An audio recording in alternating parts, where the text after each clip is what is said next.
Hey, everybody, welcome back to our next session here. It's been a long day, or maybe you've already taken a rest and are back for more. Either way, we're happy to have you here. I know we're coming to you sort of the end of the evening here in the U.S. We have this session plus a Q&A session, sort of happy hour. Ben, what time is it there? Mate, it's 9 o'clock, 9 a.m. So we've been running all the way through the night here in Australia, but we've had some good Aussies who have been right through it. They've been commenting along. So a couple of power naps here and there. We're good for the next couple of hours. Awesome. And Martin, what time is it there in the UK? It's midnight here, but there's a lot of energy in the country still, in the UK, and the team here. We're still enjoying it. It's really good. It doesn't feel like midnight. We're happy to go to 1. It'd be fun. It'd be fun. Yeah, the pubs are still open, right? Well, we'll find one. So this session is setting up a heat press department. And so if people have been with us throughout today or throughout the evening, certainly they've learned a lot about heat transfer technology, heat printing, and what it can deliver to their business. They've learned a lot about garment trends. And all of that is designed to kind of culminate in this presentation. And then the presentation after this to answer any final questions and just talk to you about what you like best about the day or any follow-up you have. But this session's all about the heat press department. And key to the title is we believe that heat transfer, that heat press deserves a department in every shop out there because of what it delivers. And so we'd like to see the industry look at heat transfer, recognize it as a department. And so we want to share with you some of the best tips for starting heat transfer as a department and understanding everything from layout to electricity requirements to common accessories to processes and KPIs and everything you need to consider to really make this as successful as possible. So without further ado, I'm going to kind of act a little bit as an MC in this and also share some insights throughout. But we wanted to lead off with kind of equipment and accessory recommendations. We have Martin in studio with some heat press equipment. And so he's going to do some of the presentation for us here. But let's start with recommendations. We're going to go through this list and then we'll share feedback from the group. And so the primary heat press machine, like that's core of the heat press business. What's your recommendation, Martin, that people consider for their primary heat press machine? Generally on size, we always suggest to customers that they go for a 40 by 50, which is a 16 by 20 head heat press. We'll discuss clam and drawer and what makes the sense after that, but we suggest that size so they can do youth to adult and just change the lower platen. Some people go buy on price, they buy a small machine, be it online, be it from us, and they buy a small machine, they said, I'll buy a bigger one when I need it. But what they've done is they've restricted potentially their market. So we always suggest to go for a 40 by 50 centimeter, which is a 16 by 20 inch press. We have that across the whole range, all of our ranges from entry level to the professional machines like the dual air fusion. And then we suggest you take some smaller lower platens, interchangeable ones. Usually the 20 by 25 centimeter for us, that's a good above hoodie pocket print. It's good for youth, good for tote bags. So usually when we're bundling presses and suggesting people get into it, we're suggesting a 40 by 50 press, be it a max, an auto open, or an XF press, which is behind me, the Fusion, and just change those lower platens. And then you're kind of ticking all the boxes. As long as they've got a plan of what they're going to go to, but we always say start with the end in mind. If you're going to scale your business and you're going to do children have parents, you might want to scale it and network to the parents. You're going to be doing youth clubs. People grow older, they get bigger, they carry on playing football. You've got to do a name with an arc. You're going to have to use a slightly larger platen. Plus, on those larger platens, you can do socks, gloves, can koozes, and all kinds of things. So you can really max that up. So for us, the go-to is always a 20 by a 40 by 50 centimeter heat press. One of the favorite ones in England is an auto open, which I think, Josh, you've got just over your left shoulder. If you didn't see the class before, you saw Josh demonstrating those machines side by side. It's got a nice tight footprint. You said earlier it was right up against the wall. You've probably got an inch or two just where the power cord is in the back. Thank you for that. You don't need much space either side. You can slide the shirt on. So if you're really tight for space, you can't swing it out and you can't draw it out. That's a nice, tight, compact area. It's probably only about 65, 70 centimeters deep, but it's only as width of the platen. So you're really looking at an inch or two either side, and that's all you really need. the beautiful thing about that is, and I think Josh has got that in a spare bedroom, which is where many of our customers start out, it's easy. You just need an isolated cord just for that particular machine, really small footprint. You could be having a really nice, quite side hustle in your room, and I guess that's probably, it looks like it's 8-9 feet wide. Yeah, the counter is about 8 to 9 feet wide total. Yeah, which the average box room, second room, spare room, garden shed, that would fit very, very easily. Yeah. Excellent. So I'd like to give one tip, and actually a funny thing. Somebody may have caught it in the last class. Usually I'm running one press here, and I try to put two presses up because I want to demonstrate more than one thing, right? So I'll swap these in and out. I have a storage space to the right here, depending on what I want to use at time. If you're doing this full time, I think clearing the counter of the display cases and running the two machines with more distance in between is important, because what happened in the last class, I was so tight on this right side of the machine, you can see my display there, and on the left side of the machine, that when I went to load my garment, I burned the top of my knuckle for probably the first time in a decade. So having that arm space for you to split load and really be comfortable in your loading, really important. So Ben, as people are thinking, like, those are some tips around a primary heat press machine. When is it the right time to add a secondary heat press machine, and why would they want to consider that? So we all, like, for us and for our advice to our customers, heat pressing is a numbers game. It's how many units can you get per hour, I suppose. How many presses are you doing per minute? Now, if you look, that's an SDX, the auto open you've got there. And we've got a lot of customers who that's where they start, right? Now, you can be doing a press every 30 seconds, even every 45 seconds with one of those, no problems whatsoever, right? If you get where you're starting to do orders that are a little bit bigger, like 50 units, 100 units, 200 units, 300, 400 units, and you go, I don't want to put extra labor on. I don't want to have extra staff or team, but I want to get more throughput, more productivity. That's where you can add a second machine. And you could add one exactly the same side by side. And we've got actually customers who have chosen to do this. Instead of getting, say, the Air Fusion or getting something, a bigger machine, they're choosing to do a second STX, and they put them beside each other, and they can then use them one by one. So while one press is pressing and applying the transfer onto the garment, they're setting up the next one. And that's using that time that you'd otherwise just be standing there waiting for the press to do it. You're productively setting up the next press. So all of a sudden you're almost doubling your throughput, doubling your productivity without increasing your wage time. And that's a lot more profitable for any business, and a lot of us are small business owners. We don't at times get all day to be pressing. We often are doing administration, we're doing orders, we're processing graphics, we're getting transfers, we're ordering garments and things like that. When we go down to heat apply and we want to do the application onto the garments, we want to get through them as efficiently and as effectively as possible, because that's where the profit is. And so when you've got that sort of work, if that's the sort of time where you go, we've got enough orders now to justify having the most efficient setup, having a second machine makes a huge difference to the throughput productivity.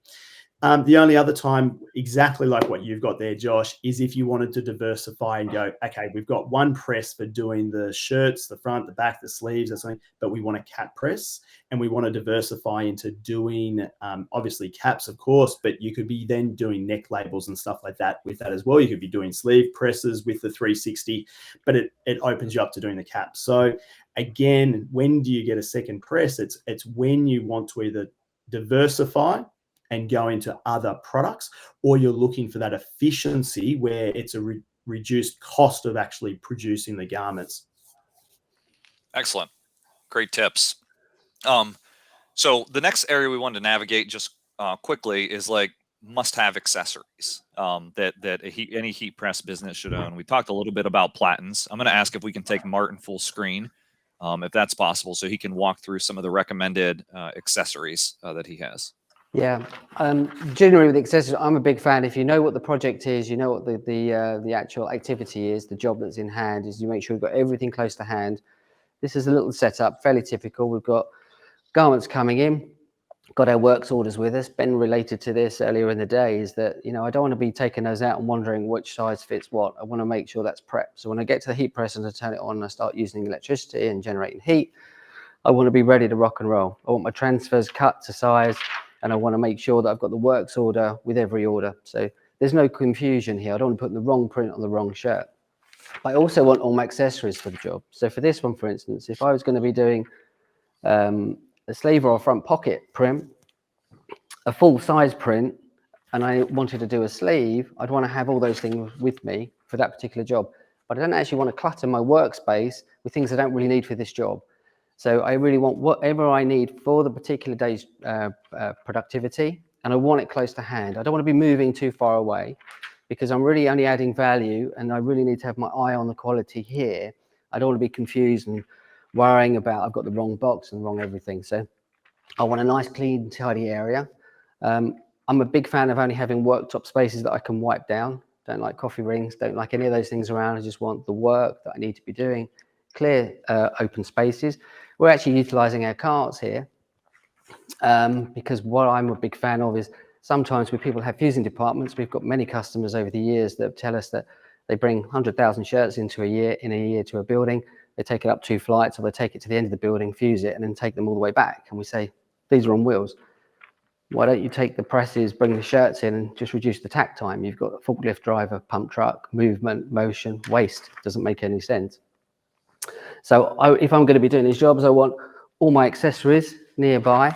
So I've got cover sheet. I'm only going to need that because I'm using Ultracolor Max. I don't need Grip Flex. I don't need some of the other tools. So it's nice and tidy and organized. Little checklists, a good idea. Put those on the wall. Bit of visual management for your staff. Lint roller, inexpensive. Buy them anywhere. You don't want to be putting a print over a piece of fluff or a piece of lint or a loose piece of cotton, because it'll literally, if you pull the cotton out, it will tear through the print. So you don't want to do that. Very inexpensive, and obviously they're sticky, so you can put them anywhere. Very, very handy. Very inexpensive. We've actually got an accessory here, which is the laser system. Not sure if you can see that at the moment because of the lights that we've got on, but it means that if I set that up and I structure it, and I've cheated us slightly, I always put a little kind of bit of tape down so I know that that's not moved. I know I'm in the right place every time. And if we had a camera that was a slightly higher, you'd be able to see that I can actually line up my print every single time. So for me, this is a kind of a must-have. We add value, and we can incur a lot of cost if we make a mistake at this point. So I want to make sure that everything is geared for my success, so the print is accurate every single time. So I want all my shirts prepped and ready. I want my station nice and clear. I want all the accessories, just the accessories for the job in hand. And I want to be able to, this distance here, I think is probably at 8 feet. So job's out, all my works orders, lint rollers, clear the shirt. I've got enough room for another press if I really wanted one. And then I'm boxing and bagging them at the end. Very smooth footprint. Perfect. Let's open it up real quick to see if there's any questions coming in. Okay, this is a pretty specific question, but Doug asks, where do I find a serial number for an Air Fusion non-IQ? Oh gosh, that's tough. It's somewhere off of the back side of the machine, back lower machine, if I remember correctly, Doug. Yeah, it should be on the back plate. It's the opposite end to this. So it's right at the very back. Should be. Excellent. Okay, great. If you want to bring us back all into presentation screen.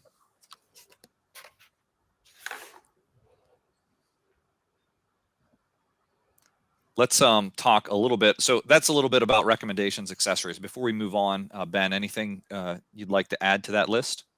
From an equipment point of view, an accessory that we're really fond of, and I know Josh, like, look, you've got that perfect setup in your second room there. But if you have a look, there's the caddy as well, that tabletop caddy for the STX. Yeah. For our customers, like I said, this is often the first press that they buy, but an accessory that really helps with threadability. I know that's what you guys call it, but ease of putting a garment on so that you can get it nice and square, so that your transfers press evenly, square, you know, in middle of the garment. That particular item right there is really good.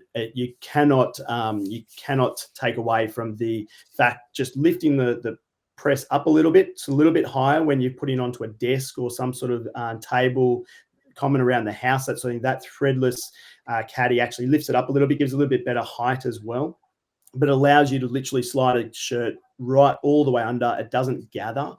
So from an accessory point of view, I really rate that one as well. We almost on any STX that we're selling, we're making the recommendation that if they want to, that is a really good accessory to add to the STX to make their life much easier in terms of doing garment pressing.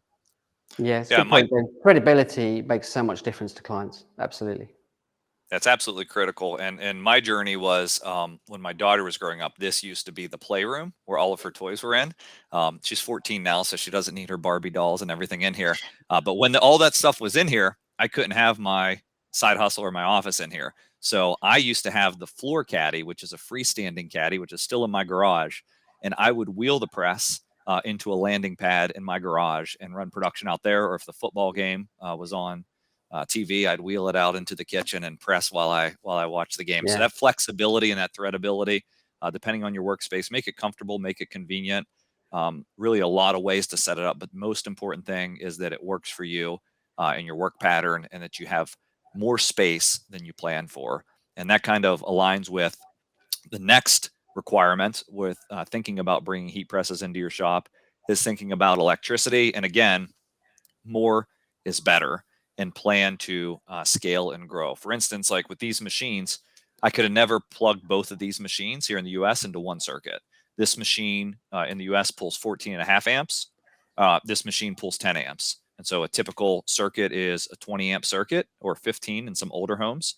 I would have definitely tripped the breaker, and there was no way I'd be able to operate both these machines at once. And so what I did when I was planning to run production and move it from my garage to in here, I had an electrician come in and we ran two dedicated 20 amp circuits. So I would have the flexibility to run two heat presses simultaneously to support the concept of two of the same press or two different presses to diversify, but just having that flexibility to grow. Do you guys want to share any tips on like electricity requirements and what people should consider in the countries you're operating in?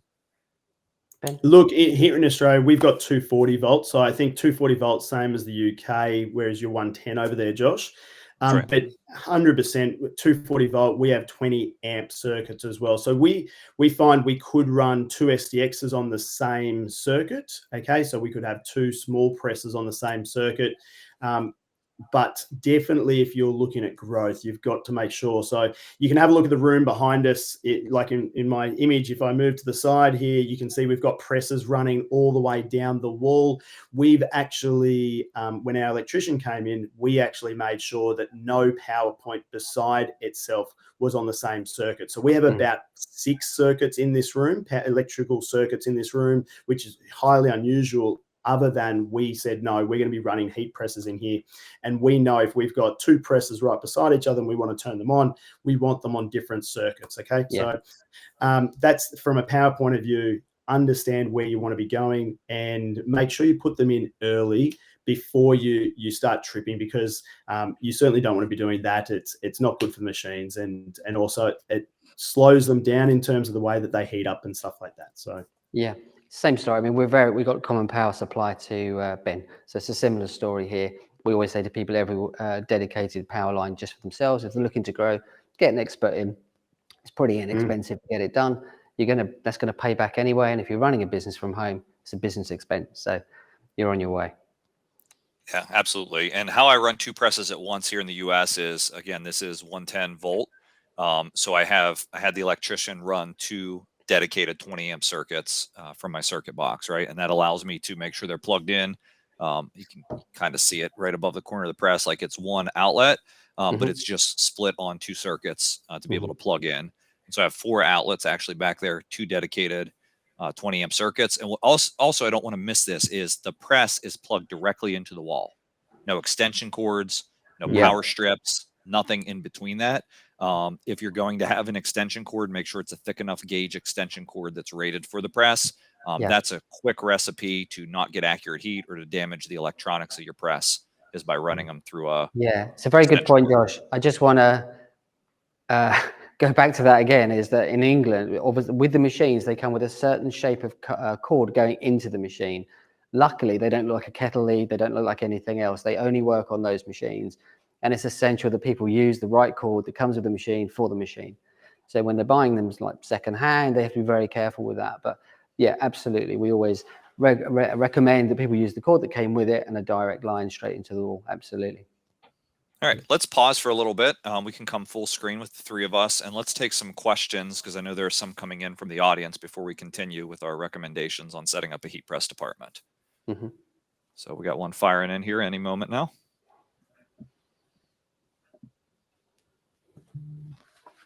It's hard to pick between all the questions, I know. Lots of comments coming in. I did look backstage and saw that. All right, so goes to ask, I use home automation that cuts power on the other presses when I start another. Interesting. I'm not familiar with that, but cool, I think. As long as it works for you and you're getting ample supply and power to the presses, that's an interesting approach that I haven't heard before. No. And then I see another question in the back about caddy, asking about do the wheels lock on the caddy. And so do you want to go a little deeper into just the heat press caddy, which is basically this is the countertop version. There's a freestanding version on that with wheels.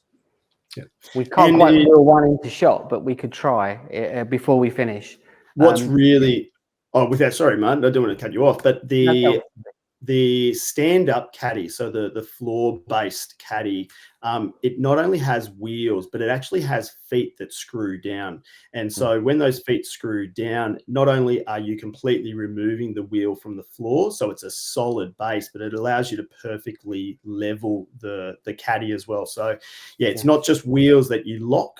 Obviously, you can see the wheels on your tabletops there, Martin, in your image. Yeah, these lock as well, so it's very sturdy once it's in place. Yeah, it's very sturdy. We've just got one appearing into shot. We're going to wheel one in for you. We've got everything in this showroom. Here we go. So I don't know if you're going to be able to see the base of the wheels there, so let me just push it back. But you get a couple of the wheels in. But like you said, you've got a caster wheel, and then as you wind, you've got a rubber bung that comes down, and then you can level it out. And once it's down, it's rock solid. It doesn't want to move, does it? But it's very light to touch. So once you have unlocked it, you can just push it away. And it's height adjustable too for different operator sizes, right? Yeah. Yes, it is, because none of us are the same height. This is actually quite high, this one, but comfortable height for me is about belt height. I suffer from a bad back. So if I'm going to apply and I'm at shows doing hundreds of applications, it's a quite comfortable height. But we've got people here, one guy who's 6'6", and we've got a couple of ladies that are probably 5 foot nothing. So yeah, it elevates for about 8 or 9, 10 inches. So it makes it comfortable because you want people to be comfortable. You don't want them to have fatigue, and you want accuracy. So if you've got a young lady that can't reach the top of the handle, you can't produce, can you? So yeah, height adjustable, completely mobile, fully threadable. It's a fantastic piece of kit. You bring up a good point. And that's like the air presses. We don't have one in frame here, and that's okay. They're superior in every way. But I find a lot of businesses investing in the air press, not necessarily because they need the high volume automation, but they want the comfort. When you stand in front of your heat press for 4 hours a day, 8 hours a day, and you're running that machine, the big benefit of the air press that I always like to point out are there are no handles to reach, right? And there's no pressure adjustment. So as you said, you may operate that machine at belt height for your loading zone, which is kind of like a little bit leaned over. On the air press, I operate it at chest height. So I never have to lean over. I just reach up and hit the 2 buttons at the front of the machine to lock it in. So it's fully digital, isn't it? Yeah, it's much more comfortable. Yeah, you haven't got to reach anything. So yeah. And the beauty of those machines as well, which I love, which we talk to customers all the time when they're interested, is that the operator's focus is directly on quality. They're not manipulating this machine and fighting it. They're literally just focusing. Their eyes can stay, even the pedals on the floor. So they're looking at quality all the time. So the quality and efficiency is so much higher, so much higher. Yeah, I love that. I love that. Okay, perfect. We're going to keep moving. Let's pull the presentation back into frame to make sure we get through all of our tips here as we come down to the final 20 minutes of our session together. So I know we had a couple more things to share. Keeping the team busy backstage with navigating through PowerPoints and full screens. You guys are doing an awesome job. They are doing an outstanding job.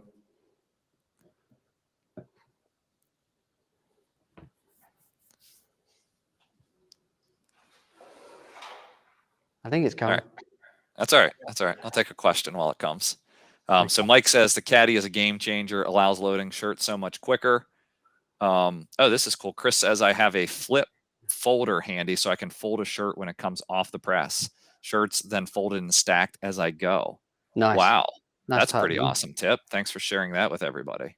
Now, I tell you what, and something just to consider with this, because we've seen it before and when we've been running production, but there is something. So obviously, being efficient as possible is very good, but do be conscious if you're folding shirts that you've just pressed where the transfer is still really hot. It does sort of go off, the plasticizers harden over the next few hours while that cools down. 24 hours So at least, you don't ever want to fold a transfer in half if you can avoid it while it's hot, because then when you pull it out of the box a day later, a few days later, it'll want to stay in that shape. So always a consideration when you're folding, make sure that if you're folding the shirt, the print is above the crease line or below the crease line, that sort of thing, or fold the shirt in a way that you're not folding that transfer. That's the definite tip from myself. We've been there and done that. One thing I just want to circle back to, because I can see Josh has got one as well, which is a game changer for everyone who ever sees them. It blows their mind. We very rarely supply a machine without a quick slip, but I can't do that without that. I can't spin a shirt. I can't flip it. Yeah. It protects that foam pad, which is critical really, because you don't want this rounding off because you start losing pressure. And if you've got this cover on, you won't get that. The covers are cheaper than the platens, so they're better to replace. But it does speed things up. There are so many delicate fabrics. This is a very nice, I guess this is probably a Bella canvas. Yeah, it's a Bella canvas, so it's got a nice pile to it. I'm not snagging it on anything. Everything is smooth. The machine is smooth. And this is, I can really rock and roll and produce really quick on this. Yeah, I just looked at the date on my machine. That's what I was looking at. So this one's from February 3rd, 2014. So I have a nearly 10-year-old machine. I've never had to replace the pad because I've always used it with the quick slip on it. So that just it protects your investment too. But if that was 10 years old and you hadn't, it would be rounded, wouldn't it?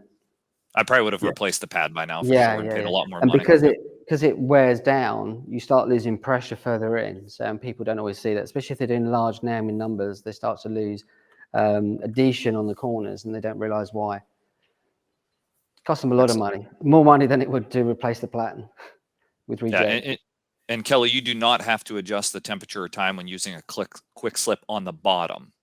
If you put a protector on the top of your press, which typically, I don't know if you guys recommend them. I usually don't recommend them unless you're doing like lots of sublimation or curing lots of DTG so the moisture doesn't get up into your heater. But for standard transfers, I usually don't recommend the quick slip over the heater. Do you guys? No, I mean, on a high vis, if someone's doing lots of high vis work and they're doing other kinds of work, because the dyes take off and taint the metal sometimes, I just put it on as a protector. So I'd say, right, if you're doing high vis, bright yellow, neon, high vis, put it on for that. Pin it on the wall so you know what you use it for, take it off. So you don't want that yellow dye carrying across. But yeah, you don't want condensation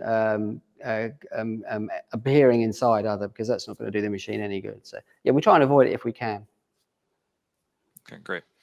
And the quick slip does come built into the tag along platen, so you don't need to purchase it separately. It's just part of the package. It also comes on the sleeve and leg platen, the 6x20 as part of the purchase.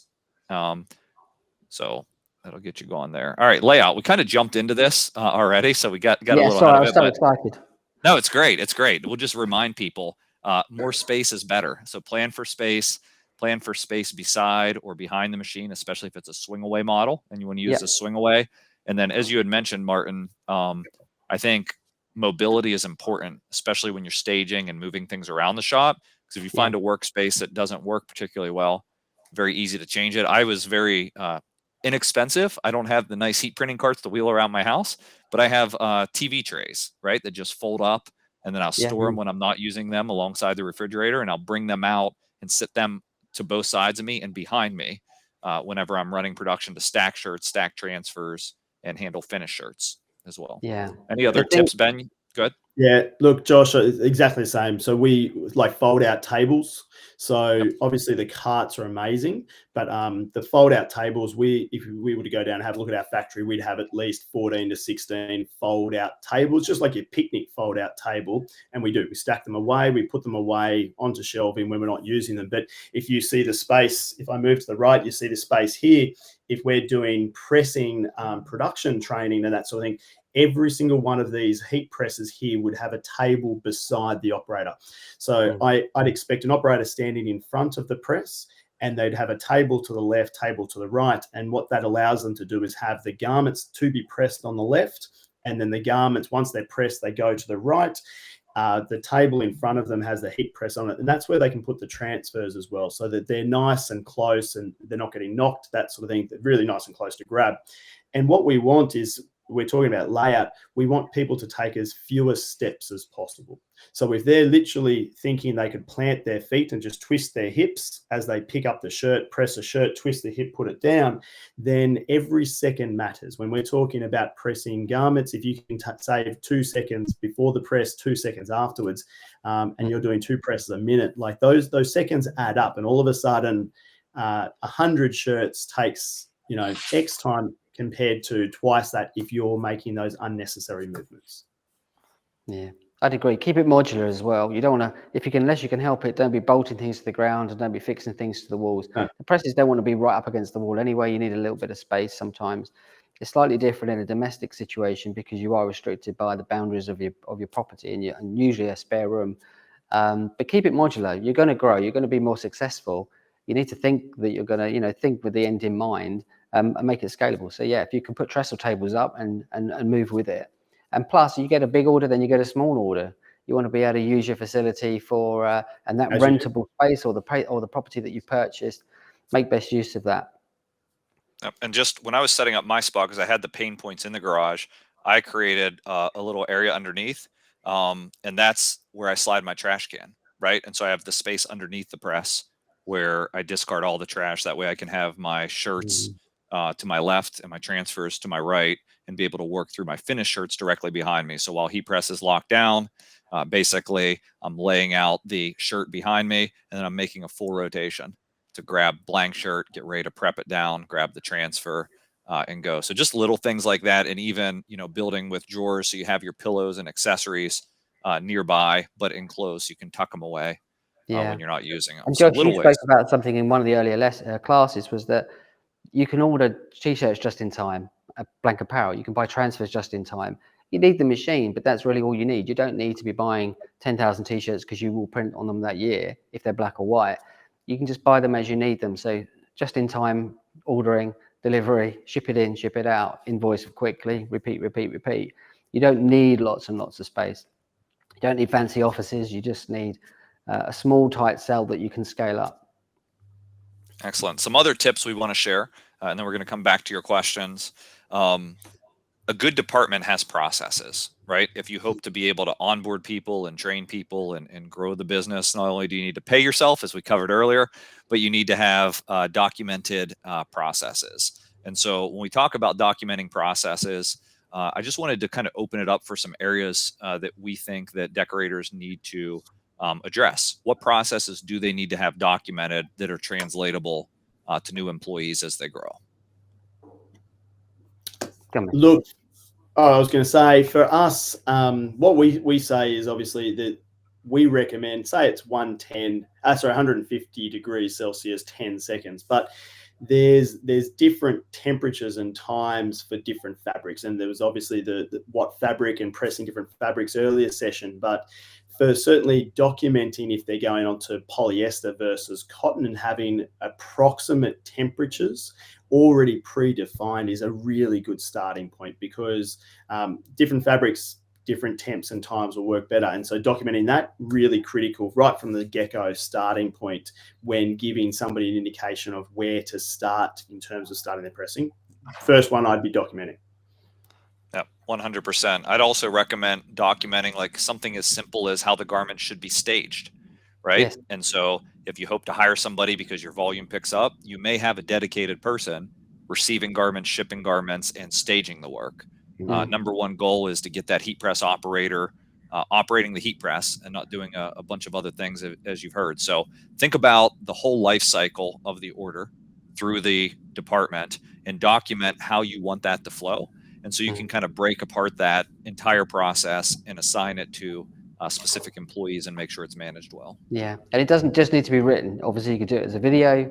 I really like visual information. We're in a showroom at the moment, but if we were running this as a proper production cell, I'd want to put a picture up on the wall on what I expect it to look like at the end of the day and the beginning of the day, the wipe down, clean down, what should be there, what should not be there, so that everyone who comes in has to leave it in the right way for the next shift or the next order that comes through. So it becomes very easy once you install it, and you can borrow these ideas from KFC, all different places. They've got how things, you know, your Big Mac should look like the Big Mac every time it's produced. So get visual information up on the wall, share it with the team, measure them on it, and everyone will start to police that. But they're fantastic tips and things. But now with the technology of phones, is you can video that. So when you're onboarding new people, it's quick, and everyone is learning the same lesson in the same way.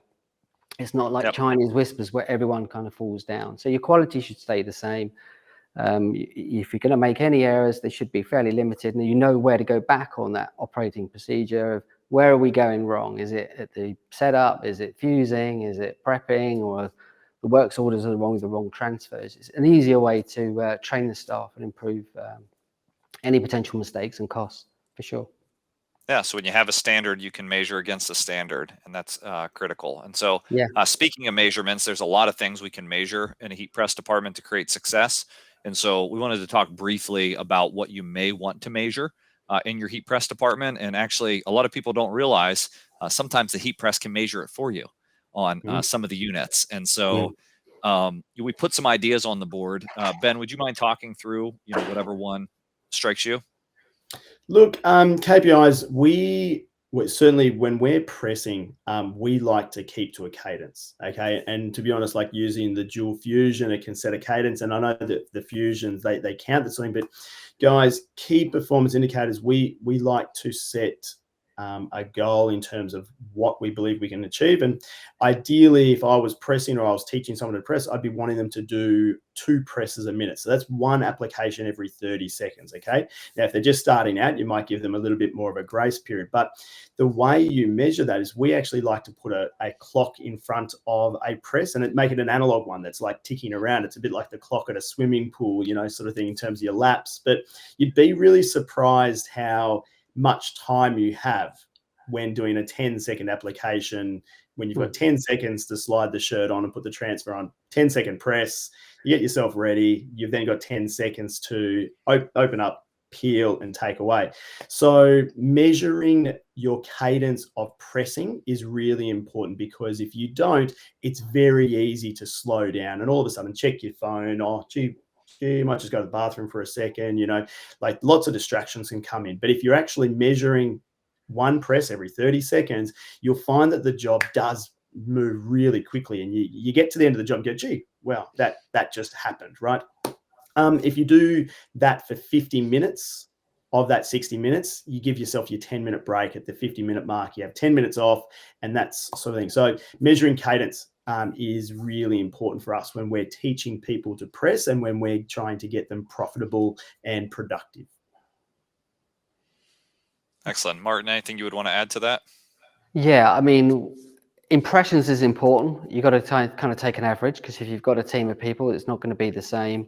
For me, I always want to know how many I believed I was going to achieve, go back and review that weekly, potentially at the beginning, but definitely monthly, and make sure that what I'm expecting is that I'm actually achieving, especially if I'm the owner and I'm paying all the salaries and the overhead and everything else, so that I make sure that what I costed for, what I think I was achieving, I am achieving. Now, that might change throughout the year, depending on the mix of work, but it's imperative that you kind of keep revisiting general KPIs anyway. I always want to know what wastes and errors are. Sometimes that's the print, sometimes it's the garment, sometimes it's the operator, sometimes it's just, things happen, we make mistakes, we're only human. But where are they happening? Are they happening more often? Is it on a certain cell? Is it on a certain machine? Is it a certain operator? It's not a witch hunt. It's just this is a focus for proactive training, guidance. Maybe they're great individuals, but they should be working in another department. Maybe they don't have an eye for detail, or they just don't enjoy doing the heat pressing. So, yeah, impressions per hour is a big one for me. Compare it against the plan on your costings, just in case it goes off. It's never quite what you think it is. If you've got an 8-hour shift, you're not productive for 8 hours. That's never going to happen. And if you're on a more manual piece of equipment, you might see that you're having a bit of fatigue at the end of the day. If you've got some more automated machines like dual air fusion, your fatigue is less. So I'd expect the productivity to be a lot higher and the quality to be through the roof, to be fair. But you've got to factor some of those in. Actual productive hours versus your plan, and comparables, really. If you're a KPI for printing on hats, it takes longer to do a hat, but there's less faff with a hat. You take it out, you put the badge on, you print it, you put it in a box. You haven't got to move far. You can see how small the footprint you would need that Josh has got behind him. But if I'm doing large shirts, multiple placements, I've got 4 or 5 placements, I've got lots of opportunity to make mistakes. So the KPI for complex jobs might be slightly different. But you've got to keep a measure on the whole thing. And I would revisit it monthly, absolutely. And then share that with management, team, give feedback. What can we do to improve, that type of thing? Yeah, and what a lot of people don't realize is that if you invest in the IQ technology on the fusion machines, whether that's an air machine, a manual fusion machine, or even the 360 machine. Now the Clam doesn't have it, but this little fusion IQ control board, it actually will allow you to connect to the cloud and log in either by machine or by operator. So an operator can walk up to the machine, log in by operator, and it will measure impressions and open versus close time and errors where you overrode the settings by operator, by day, by hour. So a production manager or an owner of a business can run reports, either look back at their own performance if it's just them in the business and seeing if they're seeing improvement and getting more proficient with it, or look across a department of many machines and many operators and kind of gamify it, see who's leading the pack, maybe with the quality scores we want with the most impressions, and incentivize the behavior that you want. So I think with the technology, there is lots of opportunity to connect and be able to do more from a production analytics standpoint. Yeah, good point. Good. So moving on through the heat press department, let's take questions. Any tips to be more confident with alignment or spend less time between each press? Just starting in this industry. Yeah. So I think spend ages making sure the print is center on the shirt. So that's the KPI I threw on there, open versus close time, because I know you, Ariana, even though we haven't met before. There are lots of people that struggle with this, so you're not alone. So I love the measurement of downtime, and downtime is the time you're spending in between applications while the press is open. And one of those key areas of waste in downtime is how long it takes us to load the shirt and place the transfer. That's probably the biggest area of waste, assuming we have everything staged and ready to go. It's the only possible reason the press should be open, right? Is we're placing a shirt or placing a transfer. And so measuring that and trying to become more proficient with it. But how about just some practical tips on how to line up quicker if you don't have the confidence? Martin? Do you want me to go on that? Well, yeah, go ahead. You go, Martin. I've got a kit here somewhere of the laser system that I've got here, which is the kind of the portable one rather than the one that comes with the XF. I don't know if you can just see that. We're just zooming in. So I'm going to spin it around so you can see it, but it's actually got lasers on it. So where I had that lined up, it's actually directing onto here. So when you get a laser kit, you can create these yourself, but it actually comes with a nice setup purely for centering. So I can bring that out, put it on the press, square it up, and on that center line, I could line up my laser so I know I'm in the center of the platen. I don't know I'm in the center of the shirt yet. If you are working with a good quality blank from one of the major wholesalers around the world, and you're buying a good quality brand shirt, you'll see this in flea markets and things. You'll see a t-shirt. I'm going to cheat on this one. And the neck is kind of an odd shape. It hasn't really got a center. The seams are not quite equal and the sleeves aren't. So you don't really have a balanced item. But if you're buying a decent quality one, and this is a Bella Canvas t-shirt, I've got a very equally balanced shirt as I let it drop. So when I thread it on and I want to find the center of that shirt, depending where the seams fall, there's some telltale signs. So this is what size have I got here? This is a medium on a full-size plan, so it's quite a generous size. But because the seams are equally made, I know this is a decent shirt. I've got the same distance of the seam there that I have there. Just going to push the seam off. So I can tell from what I'm looking at, because of the shape and the balance of the shirt, that I'm getting that pretty centered. I can also cheat because I know this shirt. If I had the time and inclination, I could do a very, very delicate tap and just get a center line on that. And then take my transfer, like some of the guys have been describing during the day, take a little pinch in there. It doesn't actually damage the print. I'm not going to get this little V, this little crease in the print. But if I line it up in through the center, I know I've got that nice and straight. So there's a little tip and technique that most people in the industry use. The ones who don't, they end up with kind of wobbly prints, which is not ideal. Happens a lot. You see it. I see it in retail as well. So it's not just people in our side of the industry. You know, some of the times the professionals do it. Somebody actually remarked earlier about screen printing. You know, the guys putting the shirts on really, really fast, taking them off really fast. How do they know how square they are? Well, they don't. It's kind of experience, but chances are they're probably not quite always straight. So when you're standing straight, the print's slightly off. It does happen. And that's why I like the tag-along platen too. It helps you center that shirt fast and easy. Yeah, because it's got that mitre on it, so the shirt just slides into it, doesn't it? It does. Yeah. Okay, great. Thank you for the question. And great tips, Martin. Thanks for sharing. So those are some things to consider. Now we want to make sure we get into more questions. So I'm going to breeze through this last section because we've hit it a little bit, which is really as you're setting up a heat press department, you need to have processes and standard operating procedures, but you need to have training and a way to think about onboarding. Martin had mentioned it earlier. You can certainly do hands-on training, but video is important so people can see the process, review it for themselves. You can leverage our videos. I know many decorators who will use our videos and put people on a playlist or a training program to learn the basics of heat printing utilizing the Stahls videos. And then ultimately just making sure you understand best practices so you can create proficiency in the process.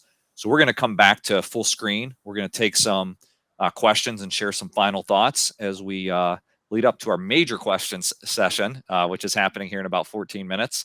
So let's just grab a couple questions here. Okay, let's see. I see people with a cover on the top. Why? We covered that a little bit earlier, but that just helps protect ink and moisture and dyes from the garment or from your print from getting onto the heater. All the Hotronix machines have a non-stick Teflon coating, so they're easily wipeable and cleanable.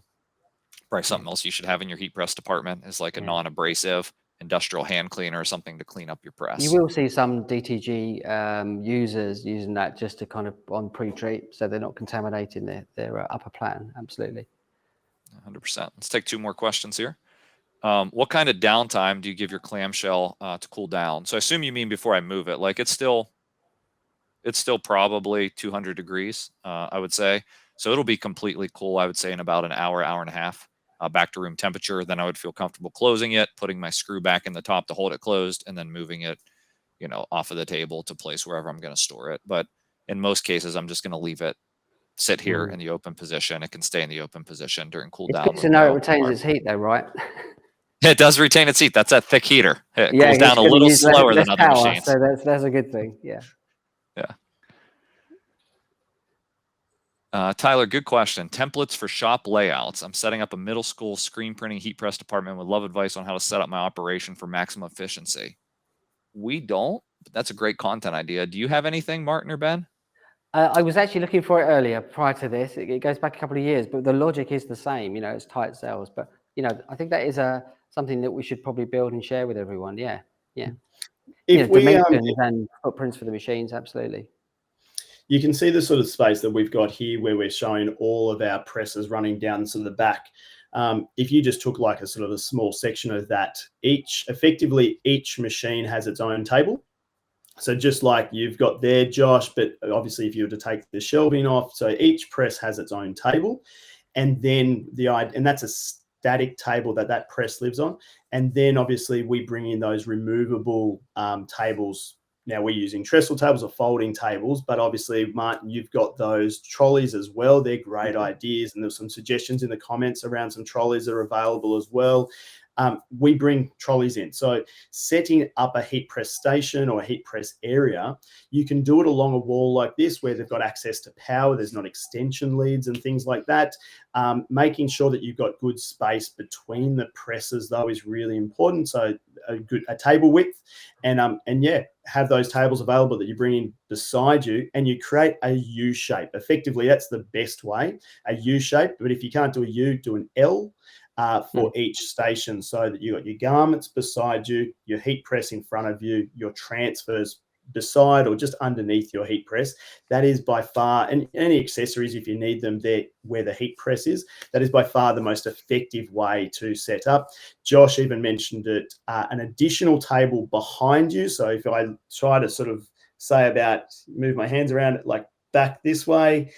We might put a table or a row of tables there, fold-out tables, where that's where we're unbagging the garments and prepping the garments to then move forward to the people who are doing the heat pressing. Okay, so depends on the number of jobs you're doing, that sort of thing, the number of people that you've got in the school class who are working together to do some printing, that's what we would do.